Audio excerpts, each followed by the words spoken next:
अस्सलाम वालेकुम प्यारे व्यूवर्स, मैं हूं शाहिद यूसुफ और आप देख रहे हैं सोप मेकर यूट्यूब चैनल। तो प्यारे भाइयों, आज की फार्मूलेशन हम लॉन्ड्री सोप बना रहे हैं। तो ज़्यादातर भाइयों ने पिछली वीडियो में कमेंट किया था कि लॉन्ड्री सोप बनाएं, तो अक्सरियत की वजह से मैं अभी लॉन्ड्री सोप बनाता हूं। तो उसके लिए एहतियाती तदाबीर की ज़रूरत होती है। तो मैंने ये हाथों पे ग्लव्स पहने, क्योंकि कास्टिक सोडा हमें नुकसान भी पहुंचा सकता है।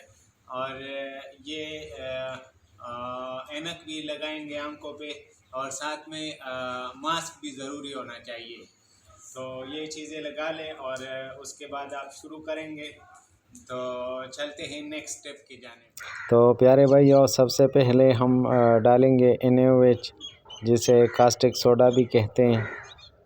ये हम 505 ग्राम ले लेंगे। 505 ग्राम हम पूरे इसमें डालेंगे, ये आप देख सकते हैं।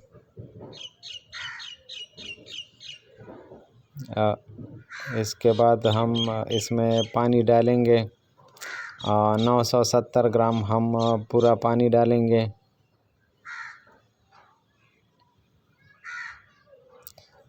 और इसके बाद इसको अच्छी तरह से पानी और NaOH को अच्छी तरह से हल करेंगे, ताकि ये फिर से ट्रांसपेरेंट हो जाए पानी की तरह।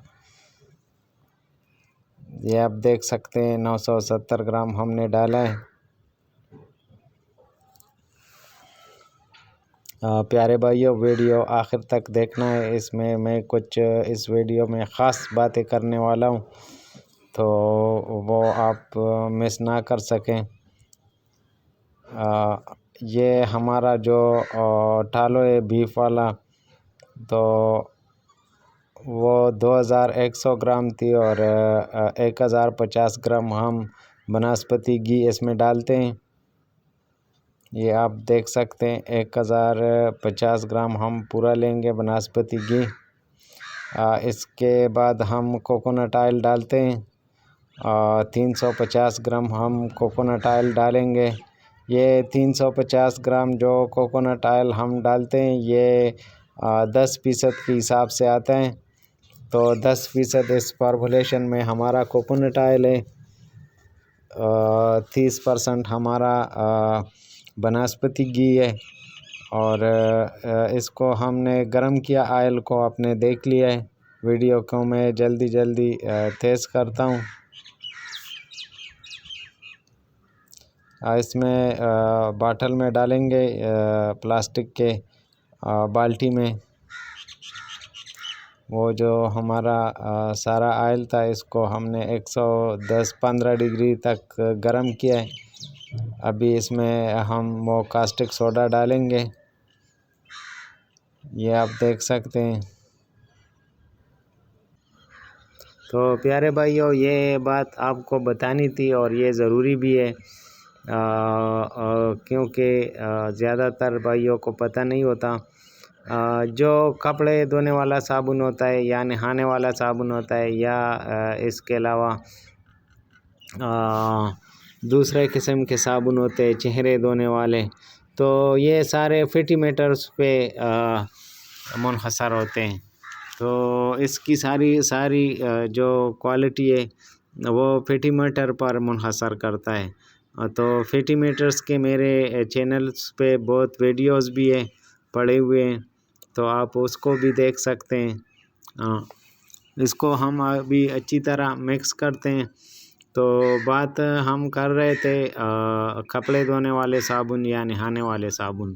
तो इसकी फीटीमीटर पे होता है। तो फीटीमीटर अगर आप इसमें फिलर ज़्यादा डालें, तो फीटीमीटर्स इसकी कम होती है। जब फीटीमीटर्स इसकी कम हो जाए, तो ये कपड़े धोने वाला साबुन बन गया। और जब इसकी फीटीमीटर ज़्यादा हो, जब आप इसमें फिलर ना डालो, तो ये बस नहाने वाला साबुन है। फिर इसमें लोग इस पे नहाते हैं।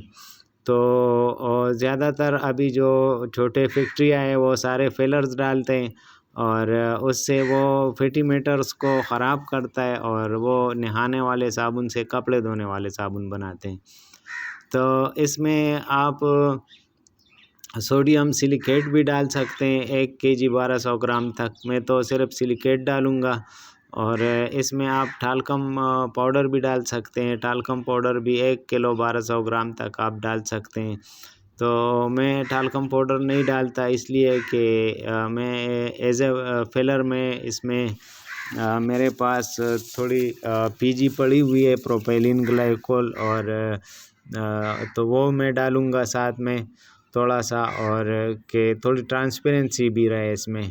तो ये साबुन फिर ये अच्छी क्वालिटी का साबुन बन रहा है। जो अंग्रेज़ लोग साबुन बनाते हैं कपड़े धोने वाला, तो वो सिर्फ़ और सिर्फ खालिस और ख़ालिस वो कोकोनट ऑयल से बनाते हैं। और इधर मैं वो प्रोपाइलिन ग्लाइकोल डालता हूँ, तो इसे अच्छी तरह मिक्स करता हूँ। ये मेरे पास वैसे ही पड़ी थी, तो मैं एज़ अ फिलर भी इसको यूज़ करता हूँ, और थोड़ी सी शायद इसमें ट्रांसपेरेंसी भी आ जाए। तो अगर इसमें फिलर ज़्यादा डालो तो ये कपड़े धोने वाला साबुन बन गया, और अगर फिलर ज़्यादा कम डालो तो फिलर ना डालो तो ये नहाने वाला साबुन बन गया। मुख्तलिफ़ लोग तो मुख्तलिफ़ तरीके करते हैं। जो चपली कबाब वाले होते हैं, इसकी जो इस्तेमाल शुद्धा फैट्स होते हैं, तो उसको लेते हैं कम रेट पे और उससे लोग साबुन बनाते हैं। तो उसमें झाग का मसला आता है, तो फिर झाग के लिए वो सल्फोनिक एसिड वगैरह ये चीज़ें भी डालते हैं, तो उससे फिर उसकी झाग अच्छी हो जाती है। और ये सही तरीका है, जो ओरिजिनल तरीका है कपड़े धोने वाले साबुन का, वो यही तरीका है। मैं लेमन का खुशबू डालता हूँ, तो इसमें तकरीबन 50 से 70 ग्राम डालनी चाहिए खुशबू।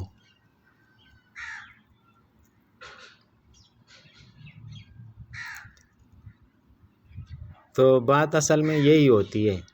तो इसमें अगर ना डालो सोडियम सिलिकेट और ये फिलर्स वगैरह ना डालो, तो ये नहाने वाला साबुन बन जाएगा। और अगर फिलर्स वगैरह डालो तो ये कपड़े धोने वाला साबुन बन जाएगा। बस इजी, इसकी यही बस एक बात है। ऑयल को सपोनिफाई करें, बस उससे साबुन बनाए। और अगर आपका साबुन में झाग ना हो तो वो साबुन किस लिए? और आपके साबुन में अगर क्लींजिंग रेशियो ना हो तो वो साबुन किस लिए? साबुन में अगर वो चीज़ें मिलाएं, शैम्पू बेस, SLS और SLES वगैरह, तो फिर साबुन की ज़रूरत क्या? फिर तो SLS वैसे भी झाग देता है। तो ऑयल को सपोनिफाई का मकसद ये होता है कि वो झाग दे दे। तो मिलते हैं नेक्स्ट वीडियो में। अल्लाह हाफिज़।